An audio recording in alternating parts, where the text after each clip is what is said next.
Oke, selamat datang. Hari ini kita akan bedah sesuatu yang penting banget nih. Sebuah visi besar untuk masa depan Indonesia yang namanya Dikti Saintek Berdampak. Intinya, ini adalah strategi yang mau menyatukan kekuatan pendidikan tinggi, sains, dan teknologi buat ngubah bangsa kita. Yuk, kita lihat bareng-bareng apa sih artinya ini semua buat kita? Jadi, laporan ini dibuka dengan sebuah gambaran besar. Coba bayangin, Indonesia itu sekarang ada di persimpangan jalan. Di depan kita ada tantangan global yang nggak main-main. Nah, pertanyaannya, kita mau kemana? Pilihan yang kita ambil sekarang ini bakal nentuin nasib kita ke depan. Isunya sekarang bukan lagi sekedar gimana cara kita bertahan, tapi gimana caranya kita bisa melesat maju jadi pemain utama. Jadi, apa dong resepnya? Apa cetak birunya? Nah, ini dia jawabannya. Sebuah strategi terpadu. Filosofinya simple tapi kuat banget. Kolaborasi dan sinergi. Artinya, udah nggak zaman lagi kerja sendiri-sendiri. Kekuatan pendidikan tinggi, sains, dan teknologi harus disatuin buat menciptakan lompatan besar bagi Indonesia. Strategi ini tuh ditopang sama 3 pilar utama. Kita mulai dari yang pertama dan yang paling fundamental, yaitu memberdayakan manusianya. Karena ya pada akhirnya semua kembali ke kita kan? Oke, biar ini nggak cuma jadi rencana di atas kertas, kita lihat satu masalah nyata yang mau diberesin. Kesenjangan akses kesehatan. Kita semua tahu, dokter spesialis itu masih numpuk di kota-kota besar. Akibatnya, jutaan saudara kita di daerah masih susah banget dapat perawatan ahli. Dan respons untuk masalah itu, wow, ambisius banget. Lihat angka ini. Ini adalah target kenaikan jumlah lulusan dokter spesialis sebesar 159% pada tahun 2030. Ini bukan sekedar peningkatan, ini lompatan kuantum. Terus gimana caranya? Ini bukan sulap, angka tadi adalah hasil dari sebuah model baru yang namanya Academic Health System. Gampangnya, ini cara buat ngeruntuhin tembok antara kampus, rumah sakit, dan pemerintah. Biar semuanya kerja bareng, fokus buat nyetak tenaga kesehatan yang lebih banyak dan lebih kualitas. Dan yang paling penting, ini bukan cuma soal nambah jumlah, tapi soal keadilan. Coba lihat data beasiswa adik ini.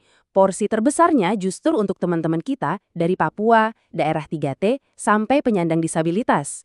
Ini bukti komitmen bahwa setiap talenta dari manapun asalnya harus dapat kesempatan yang sama. Oke, talenta yang hebat udah jadi fondasi. Tapi, talenta butuh rumah kan? Butuh ekosistem biar ide-ide cemerlang mereka bisa tumbuh besar. Nah, disinilah pilar kedua masuk. Mendorong inovasi. Ada satu kata kunci di sini, hilirisasi. Apaan tuh? Sederhananya, ini adalah proses buat menurunkan hasil riset dari menara gading kampus ke dunia nyata. Jadi penelitian itu nggak berhenti jadi tumpukan kertas, tapi diubah jadi produk yang benar-benar bisa kita pakai dan rasakan manfaatnya. Terus, inovasinya fokus kemana aja? Nah, data proposal dari program kreativitas mahasiswa ini ngasih kita gambaran yang jelas. Lihat deh, 3 teratas itu riset sains, kewirausahaan, dan pengabdian masyarakat. Ini nunjukin kalau anak-anak muda kita itu mikirin solusi yang konkret dan punya dampak langsung. Dan semua aktivitas keren ini punya markasnya, yaitu Science Technopark atau STP. Anggap aja ini semacam inkubator raksasa yang tugasnya mempercepat lahirnya startup-startup baru dan mengubah riset di lab jadi produk yang siap dilempar ke pasar. Oke, kita udah punya talenta yang diberdayakan, udah punya ekosistem inovasi yang subur. Terus apa yang kurang? Perekatnya, sesuatu yang menghubungkan semuanya. Itulah pilar ketiga, membangun jembatan.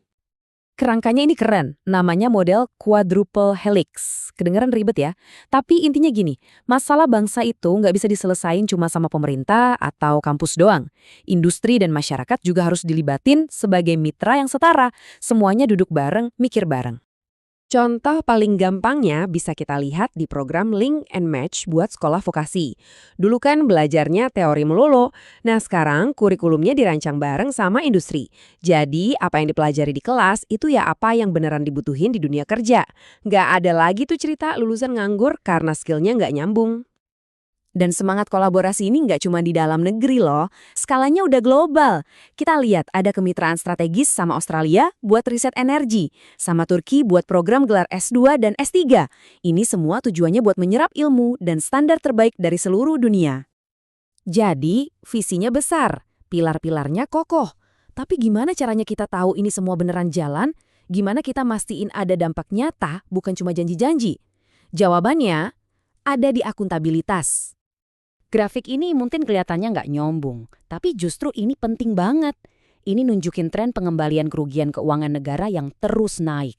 Artinya, ada komitmen serius buat bersih-bersih dan mastiin uang rakyat yang salah kelola itu berhasil diselamatkan dan kembali ke negara. Dan komitmen perbaikan ini dapat pengakuan loh. Angka 89,13 ini adalah skor indeks reformasi birokrasi. Makin tinggi skornya, artinya tata kelolanya makin bagus. Skor inilah yang jadi dasar buat naikin tunjangan kinerja sebagai insentif biar birokrasi kita makin baik lagi. Jadi, kalau kita sambungin semua titiknya, mulai dari ngurusin kekurangan dokter, bangun kemitraan global, sampai mastiin tata kelolanya bersih, kita bisa lihat sebuah pola. Ini bukan program-program acak, tapi sebuah siklus kemajuan yang dirancang untuk saling menguatkan demi masa depan Indonesia. Nah, ini semua menyisakan satu pertanyaan penting buat kita renungkan. Saat Indonesia lagi ngebut membangun era baru kolaborasi dan inovasi ini, kira-kira peran apa yang akan kita ambil? Terima kasih sudah menyimak.